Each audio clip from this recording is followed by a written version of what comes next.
Primeira vez que eu estou como palestrante aqui no TDC, eu já participei outra vez. A minha estreia foi ontem. Sim, mas nós estamos bem contentes aqui, principalmente de trazer, né, 2 temas assim, muito importantes para a gente, né? E conseguir relacionar os dois está sendo bem bacana, que é a psicologia e a tecnologia. Aqui tinha um slide com a capa, né? Que é a nossa psicologia versus tecnologia, né? A parte que a gente fez análise de perfil dos testers e dos desenvolvedores. E aí tem o logo da IAM, o logo do TDC e o logo da Imex, que é a empresa onde eu trabalho, e a IAMAN, a empresa onde a Flávia trabalha. Quer se apresentar, Flávia?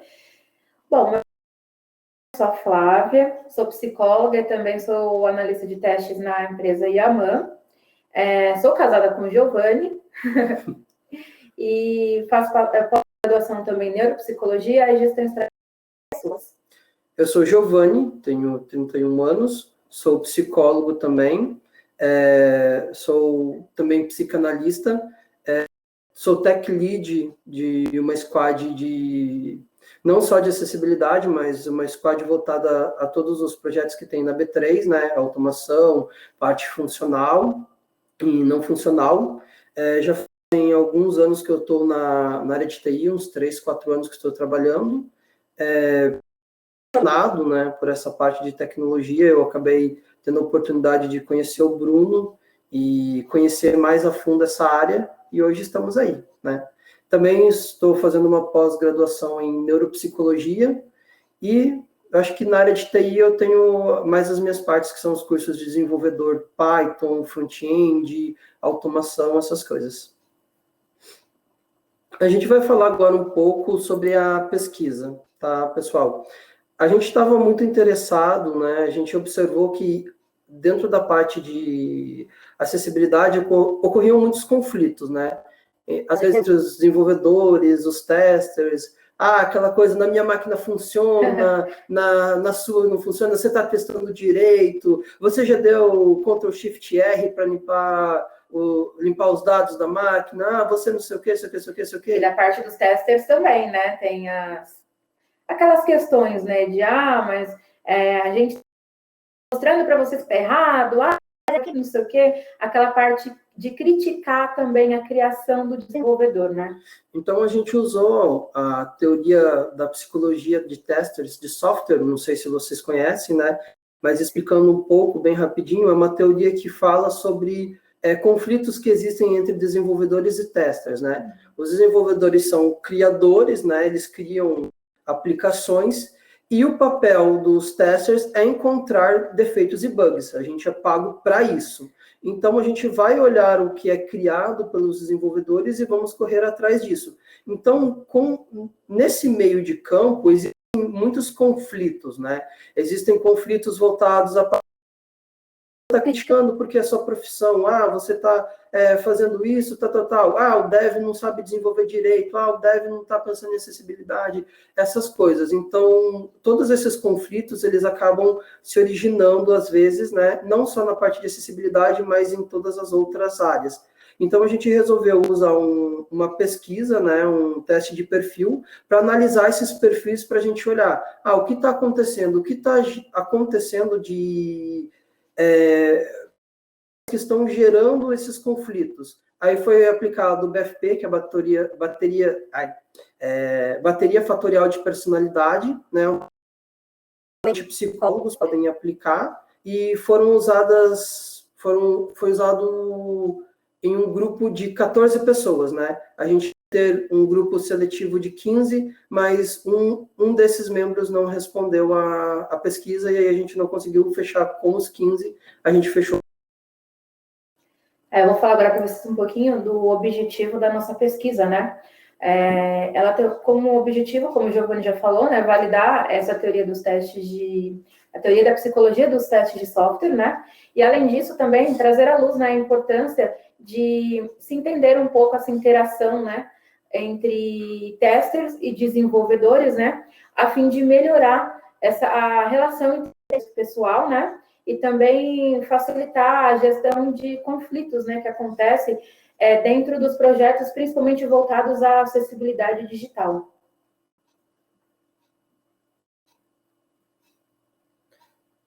Então, aí eu vou falar agora para vocês um pouquinho sobre o que é o BFP, que é o teste que a gente utilizou, né? Como o Giovanni falou, o BFP é o fatorial de personalidade, né? Ele é um questionário que é composto por 126 afirmações. Cada afirmação dessas, você dá um valor, né, de 1 a 7, de acordo com quanto você se identifica com essa afirmação. Então, 1 é muito pouco, né? Aliás, é praticamente nada, né? E 7 é muito. Nós utilizamos a bateria fatorial de personalidade porque ela traça muito completo, né, do indivíduo, e ela é composta por 5 fatores, que neuroticismo, socialização, extroversão, abertura e realização. Cada desses é composto por... Os 2 primeiros fatores são compostos por 4 facetas cada um, que são características e traços específicos, e os 3 últimos por 3 facetas cada um, totalizando 17 facetas, né? Então, são 5 principais fatores e 17 facetas. Só explicando um pouco mais, né? O uso do BFP, realmente, por causa desses fatores, a gente consegue traçar um pouco melhor a personalidade das pessoas, né? Em índice de socialização, índice do quanto é extrovertido, a parte de neuroticismos. Então, a gente consegue olhar um pouco mais a fundo com o teste, tá bom, pessoal? Eu vou falar um pouco sobre a metodologia que a gente usou, né? A gente selecionou de início um grupo com 15 pessoas para responder, sendo deles 5 devs, 5 não visuais e 5 testers visuais, né? Devem ser desenvolvedores. Desenvolvedores. Todos na parte de acessibilidade, né? Os testers não visuais também na parte de acessibilidade, os visuais também. Só que a gente só conseguiu fazer com 4 desenvolvedores, 5 testers não visual e 5 testers visuais. Faltou a resposta de um desenvolvedor, né? Mas a gente vê que não impactou tanto assim na pesquisa, a gente conseguiu dar a continuidade que precisava. Até porque a gente tirou uma média, né? Então a gente tirou a média dos resultados que a gente obteve mesmo. Então, dentro dessa metodologia, né, a gente alcançou esses dados que eu vou passar para vocês agora, rápido, só para a gente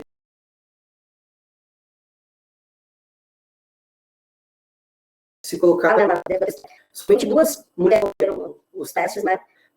A amostra ela foi selecionada em 15, passou para muitas, a gente passou para mais de 35 pessoas, acho que foi bem mais do que 35 pessoas os testes a serem respondidos, né? E dentro desse grupo de 14 pessoas que responderam, 2 eram mulheres e 12 eram homens, né? 6 pessoas continham graduação, 7 pessoas tinham pós-graduação e apenas 1 pessoa continha ensino médio. Por que esses dados são importantes? São importantes também para que a gente possa ter um mapeamento maior no final da pesquisa com a conclusão. Depois, né, agora nessa parte a gente vai falar um pouco da ação. A gente colocou as 126 perguntas do BFP em um questionário do Google, né, um formulário do Google, onde as pessoas responderam, e a gente pegou e conseguiu fazer a correção dos testes, tá? Então, a gente aplicou o BFP não presencial, porque não tinha como, por causa da pandemia e tudo mais, a gente preferia ter aplicado presencial todo mundo de uma vez, mas não dá por causa da pandemia, então a gente usou o Google Forms como uma forma de conseguir obter essas informações. Então, agora eu vou falar um pouquinho, né, já na parte prática, dos resultados que foram obtidos, tá bom? Eu vou explicar aqui as principais facetas, né, a gente conseguiu observar uma maior diferença nos resultados, tá? Então, eu vou começar falando sobre a faceta de vulnerabilidade. Nessa faceta aqui, os desenvolvedores, como eu falei, né, a gente fez uma média, né, de desenvolvedores, de visuais e não visuais, então a gente fez uma média de cada um deles em relação a cada faceta. Os desenvolvedores tiveram aqui uma média de 27,5%, os não visuais e os visuais tiveram 33% cada um. Você quer falar um pouquinho o que é a vulnerabilidade? A parte de vulnerabilidade, a gente fala mais sobre uma faceta, um traço de personalidade que é referente à questão de quão vulneráveis as pessoas são, né? E quando a gente tem um traço baixo ou um traço muito alto nesse índice, né? Nessa faceta, a gente está falando de pessoas nada vulneráveis ou de pessoas muito vulneráveis. Para o teste, os extremos não são pontos. O caminho do meio é o melhor traço para a parte da personalidade.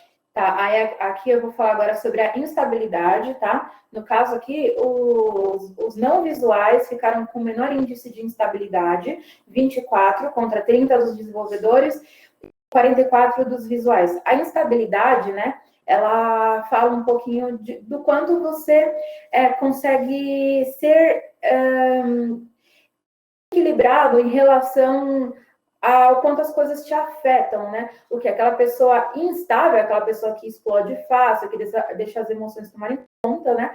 Daí vocês podem falar, então a pessoa que tem a instabilidade mais baixa é melhor porque ela é mais controlada. Não necessariamente é positivo. Porque uma pessoa com instabilidade baixa, ela pode não ter demonstrar tanto o que está sentindo, por causa de uma questão de, eu tenho uma tolerância baixa, né, a situações, então eu vou me fechar, né. É aquela pessoa que parece ser inabalável, né, só que ela vai guardando, e aquilo uma hora vem de uma forma que na maioria das vezes não é legal. Então a gente viu aqui que os não visuais têm essa instabilidade mais baixa. Agora vamos falar um pouco sobre o nível de comunicação, tá? Nesse caso aqui, os desenvolvedores ficaram com 36%, os não visuais 54% e visuais 59%. Fala sobre a parte de comunicação, a gente fala como as pessoas conseguem conversar, se elas têm clareza, se elas são pessoas abertas, comunicativas, se elas conseguem alcançar os objetivos ao passar aquilo que elas precisam passar para o outro, né? Aquela questão de comunicação, receptor e quem informa, né? Receptor e mensageiro. Isso, receptor e mensageiro. E nesse meio caminho aí a gente vai ver como as coisas são, né? Olha só a diferença discrepante, né, que teve entre a parte de desenvolvedores e testers, né? Uma diferença bem grande. Lá na frente a gente vai explicar um pouquinho melhor quanto que isso vai impactar, né? Sim. E aí, falando um pouquinho aqui agora sobre as interações sociais, tá? Isso aqui é sobre os fatores de socialização. Os desenvolvedores tiveram 13,75% de interação social, não visuais 20% e visuais 47%. Esse aqui está bem, né, tá bem significativo o resultado. Então, se você olhar, observar, né, a interação social já fala por si, né? Como as pessoas se relacionam. Então, a gente observa que tanto os devs quanto os não visuais, eles tiveram um índice muito baixo. Então, a interação social deles, entre aspas, como diria o teste, né, não é uma interação social adequada. E a gente sabe que para testes de acessibilidade, a gente precisa de uma equipe que tenha uma interação muito grande para que isso aconteça. Sim. E aí, a próxima faceta aqui que a gente vai falar é sobre amabilidade. Os desenvolvedores apresentaram 10% de amabilidade, não visuais 66% e visuais 55%. A amabilidade, gente, é o quanto a gente se importa e quanto a gente é disposto, disponível ao próximo, né? Aí vocês podem pensar também, quanto mais alto, então é melhor, né? A pessoa mais boazinha, aquela pessoa simpática, também não é positivo, gente, tão alto. Por quê? Porque a pessoa que tem amabilidade com score muito alto é aquela pessoa que abre mão de si própria para agradar o outro, né? E dentro, às vezes, de uma relação profissional, isso não é tão legal. Perde um pouco ali da questão da amabilidade, né? Se posicionar tanto. Também a amabilidade baixa Porque como que a gente vai se relacionar? Por exemplo, eu chego, alguém chega e fala assim para mim, né? Você fez isso, Giovanni, estamos com esses problemas de acessibilidade, eu não sei lá, chega com alguma crítica. Dependendo da minha amabilidade, eu vou saber como responder isso. Eu vou responder, beleza, tudo bem, eu consigo lidar com essa situação, está ok. Dependendo de como eu estou, né, e a questão da amabilidade, eu vou responder assim, não, a culpa é sua, fazer essas coisas. E a gente não vai ter o tato, não tem esse tato, né, realmente, para interagir com as pessoas. Agora eu vou falar um pouco sobre confiança, tá? Os desenvolvedores confiam 28,75%, os não visuais 8% e os visuais 55%. Bom, a confiança já diz por si só, né? O quanto a gente confia nas pessoas, o quanto a gente confia em nós mesmos, no que a gente faz, no que as pessoas fazem pela gente. Confiança no sentido, em geral, de realização, tá?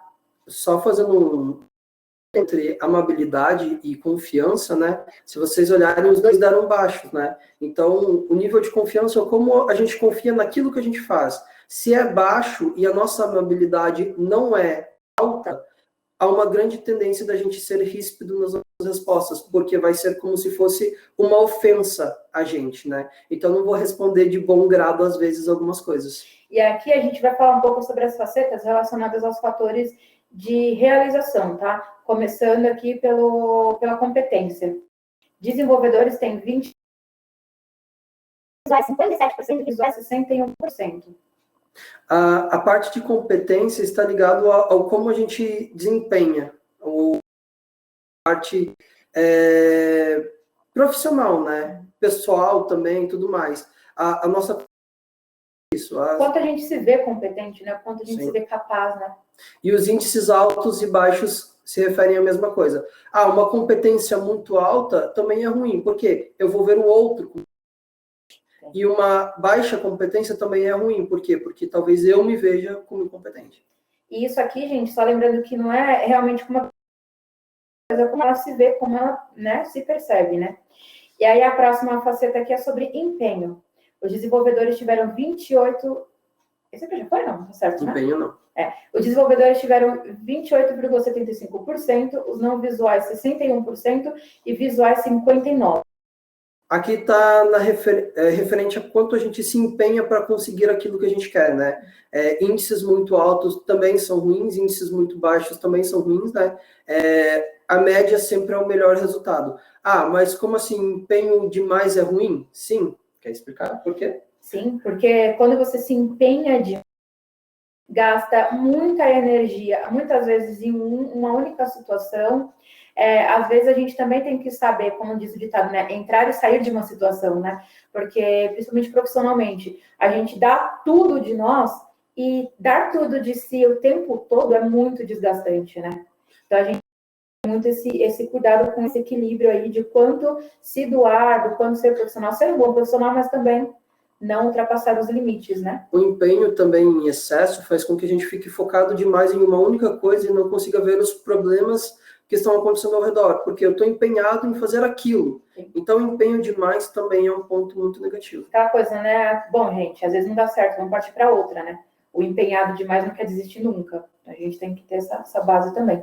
Aqui a gente vai falar agora sobre o liberalismo, tá? Desenvolvedores tiveram 33%, não visuais 62% e visuais 62% também.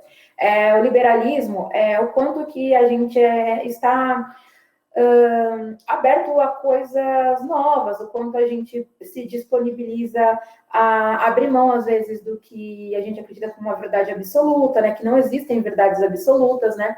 Então, o cara muito liberal é legal? Não necessariamente. Por quê? Porque a pessoa muito liberal, ela acaba se desprendendo dos próprios valores. É como se nada tivesse um valor muito significativo, né?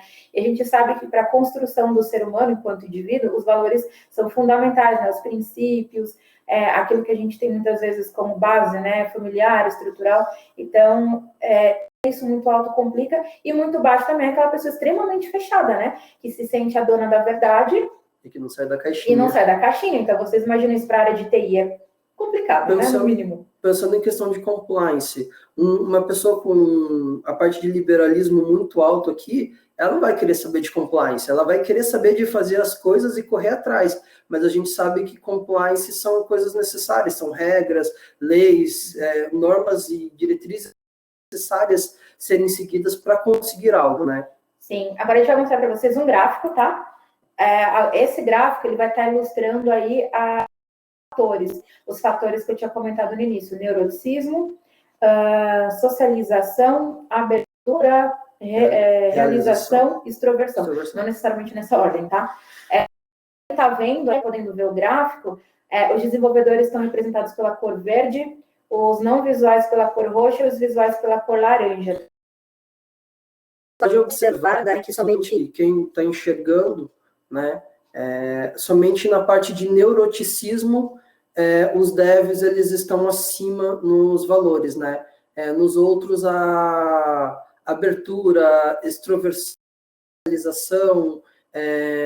realização, os visuais e os não visuais, que são os testers, né, eles estão no índice acima, num valor acima. Uhum.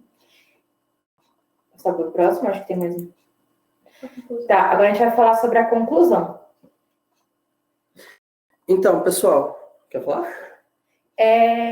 Vamos explanar um pouquinho, né, sobre os resultados que a gente chegou. Na verdade, vocês puderam perceber, pelos dados que nós trouxemos pelo gráfico, né, que foi percebido que há uma grande diferença nos perfis psicológicos, tanto de testers quanto de desenvolvedores. A gente percebeu que os desenvolvedores apresentaram baixos índices, né, baixos e muito baixos, principalmente em socialização e extroversão.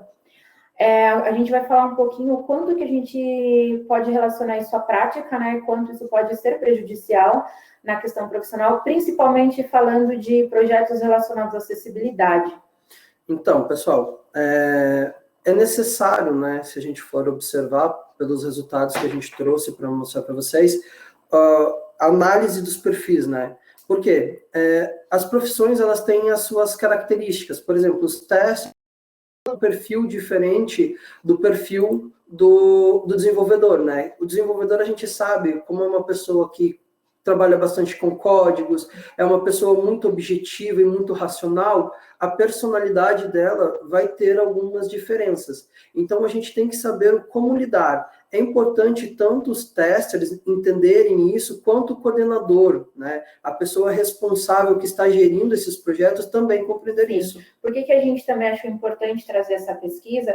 Para explicar, né, para os gestores, para os heads mesmo, né, das equipes, o quanto é importante eles saberem um pouco do perfil dos seus profissionais que estão atuando no projeto, né? Porque agora vamos traçar um pouquinho desse perfil.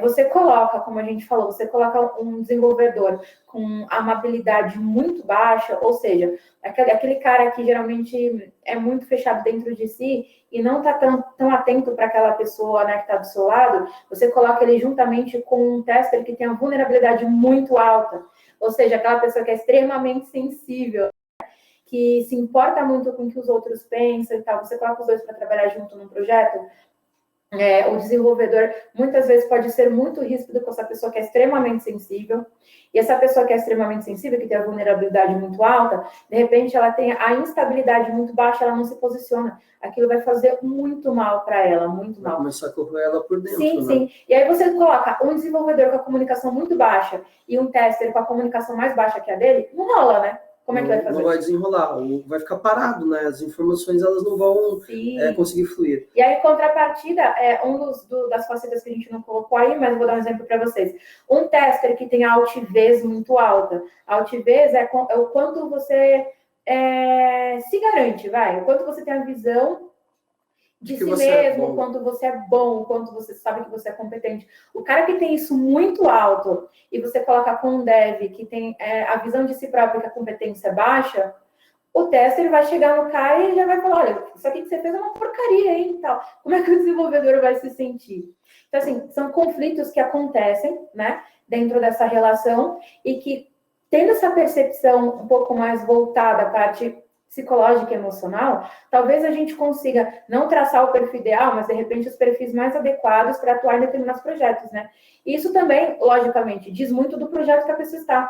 Tem projetos que você tem aí, vamos por uma sprint de uma semana, você precisa de alguém com muito mais agilidade, porque as coisas precisam sair com mais rapidez. Outras vezes você tem uma sprint maior, né, de um mês, mais ou menos, que você tem um tempo maior, então pode ser uma pessoa muito mais detalhista. Então, assim, tudo isso tem que ser traçado. E a gente colocou aí na conclusão também algumas coisas que a gente traçou, né? Por exemplo, desenvolvedores e testers, subjetividade versus objetividade, né? O desenvolvedor é uma pessoa extremamente objetiva, ele já escolheu exatas por isso, né? Ele gosta de trabalhar com códigos. E o tester, ele já trabalha mais com subjetividade, né? Encontrar o defeito ali naquilo que foi criado. Até porque ele vai pensar na experiência do cliente, né?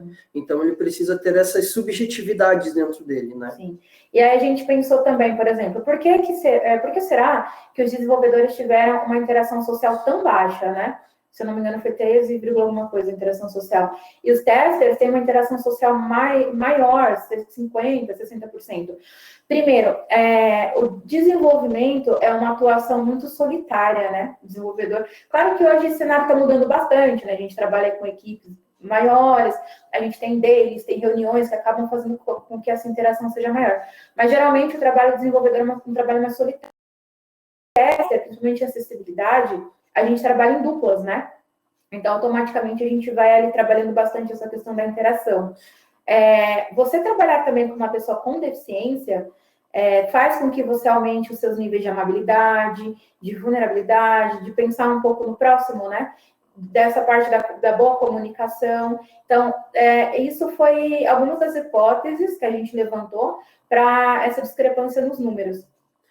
E só reforçando o que a Flávia falou, por exemplo, a gente tem uma pessoa também com uma personalidade totalmente extrovertida, né? E a gente coloca ela em uma squad, em uma equipe onde não tem essas pessoas tão extrovertidas, né? Isso também vai gerar um conflito, né?